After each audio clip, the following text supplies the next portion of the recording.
proprement parler, il n'y a pas d'innovation particulière. Le TIDA revient donc pour sa 10e édition.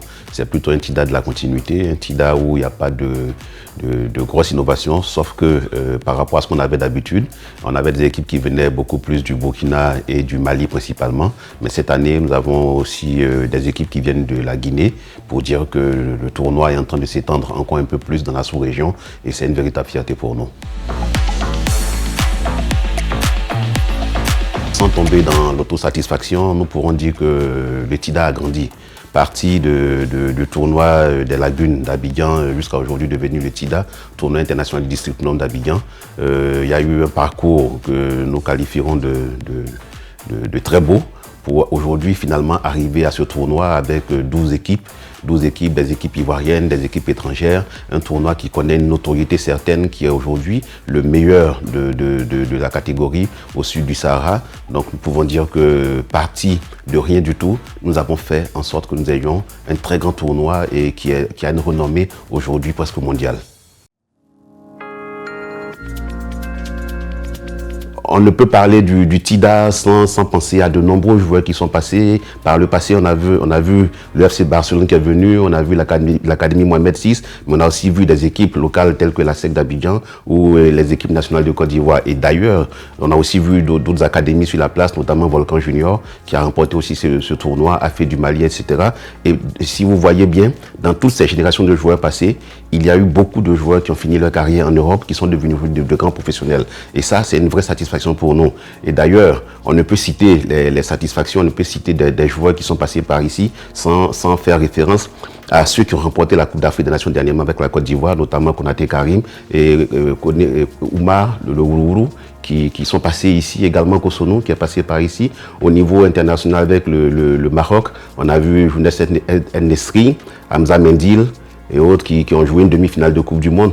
Pour dire que le TIDA, ce n'est pas un tournoi qui est organisé en vain, mais on est sûr qu'à partir du TIDA, on produit de véritables dégâts.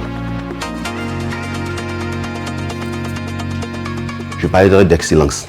L'excellence parce que pour arriver à ce niveau de rendu, il faut être excellent dans tous les domaines. Excellent dans le choix des partenaires, excellent dans le choix des équipes qui viennent, excellent dans le choix des agents, de joueurs qui viennent aussi de nombreuses contrées à travers le monde, et excellent dans l'organisation de façon générale. C'est tout ce rendu-là. Donc pour y parvenir, il faut vraiment être excellent et nous pensons que nous faisons preuve d'excellence pour arriver à organiser le TIDA.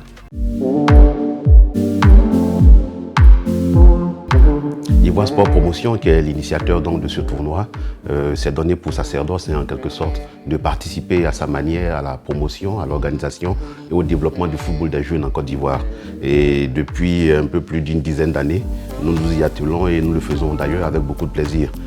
C'est vrai qu'il y a des difficultés organisationnelles, il y a des difficultés aussi infrastructurelles ou voire financières, mais nous arrivons toujours avec l'appui des uns et des autres, et également en partenariat toujours avec le district autonome d'Abidjan, dont les différents gouverneurs se sont toujours mis à nos côtés pour la réalisation de ce tournoi-là. Donc malgré les difficultés, malgré les écueils que nous rencontrons, ça fait toujours avec beaucoup de plaisir que nous organisons ce tournoi et qui, la preuve aujourd'hui, devient incontournable sur l'échiquier africain, tout simplement. Le tournoi va se dérouler du 1er au 7 décembre. Les matchs auront lieu au stade Robert Champoux de Marcory et également au parc des sports de Trècheville. Comme de coutume, le TIDA aujourd'hui est rentré dans les mœurs au niveau d'Abidjan et même dans la sous-région. Le TIDA est la porte d'entrée dans les festivités de fin d'année et donc nous invitons le grand public à venir massivement, venir très nombreux pour voir les nouvelles stars du football mondial qui vont naître à partir de maintenant. Ce serait un mot de remerciement à l'ensemble de tous les organisateurs, de tous les partenaires, mais également aussi à l'ensemble de la presse ivoirienne qui s'est aussi toujours montrée à nos côtés pour faire la promotion de ce tournoi-là. Si nous sommes arrivés à ce niveau, c'est bien parce qu'on a toujours bénéficié du soutien des uns et des autres, mais aussi particulièrement de la presse, notamment vous, qui faites un travail fantastique à nos côtés pour que nous puissions atteindre le niveau que nous escomptons. Bien entendu, nous n'avons pas fini, nous sommes encore ensemble pour un bon moment et j'en profite aussi pour inviter le public abidjanais et ailleurs, en dehors d'Abidjan, aussi bien à l'intérieur du pays que dans les pays de la sous-région, à venir nombreux pour assister au TIDA 2025 qui est à sa 10e édition.